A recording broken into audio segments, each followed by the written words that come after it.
Imad. Imad from Sweden. Assalamu alaikum, Sheikh. Wa alaikum assalam wa rahmatullahi wa barakatuh.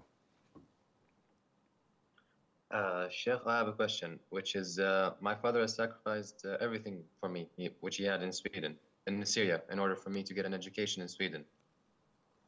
He has been working 10 years in Sweden, and I've been studying for 10 years. Next semester, inshallah, I will be studying in a university that is very hard to get into. However, I'll be forced to move away from my parents to go to another city to study.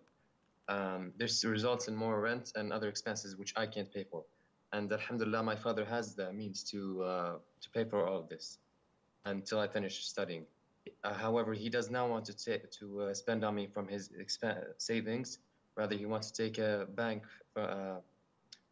loan from the bank, which has usury. Okay. In it. Naturally, I don't want him to indulge in usury, so I'd suggest two options.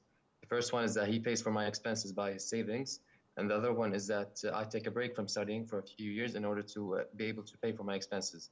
And I would gladly do that. However, my father really does not like both options, and he gets irritated whenever I mention both of them. His argument is I might not be able to get into the university if I take a break to work, and that there's a good chance of that. And he would be very displeased with me if I don't study next semester using his loan from the bank that he will eventually take.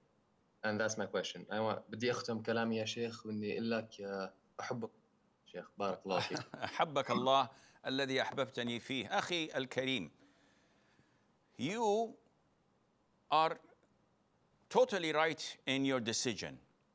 Now, if you know that your father is going to borrow with haram money, and you have a saying in it, then you have to stop it and block it.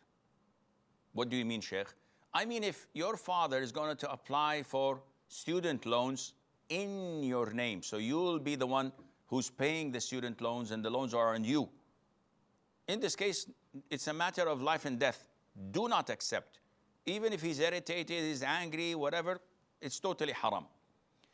If he's the one who is applying for a personal loan on his name and his responsibility, in this case, this is his own actions and doing. You have no power over that except to give him advice and tell him this is haram. And try to convince him being polite, diplomatic, and dutiful at the same time. If he insists, then there's nothing wrong on your side. Let him take the loan. You do your studies, try to excel in your university and be able to stand on your own 2 feet and pay back your father his hard work that he's invested in you. Now, there is no sin on you. Now, my recommendation would be Father, you have savings. My advice is use your savings for the university. If I make it, alhamdulillah, I'll be able to pay you back as a loan. If I don't make it and your savings run out, you may then take a loan that is interest-based and pay it accordingly. You would have shortened the amount of time where the interest is compiled upon you, and this is lesser interest you have to pay. And who knows, maybe I managed to strike the jackpot and succeed in my university based on your savings, and it's all halal in halal, and I'll pay you back for it. I hope this makes sense to him, and Allah knows best.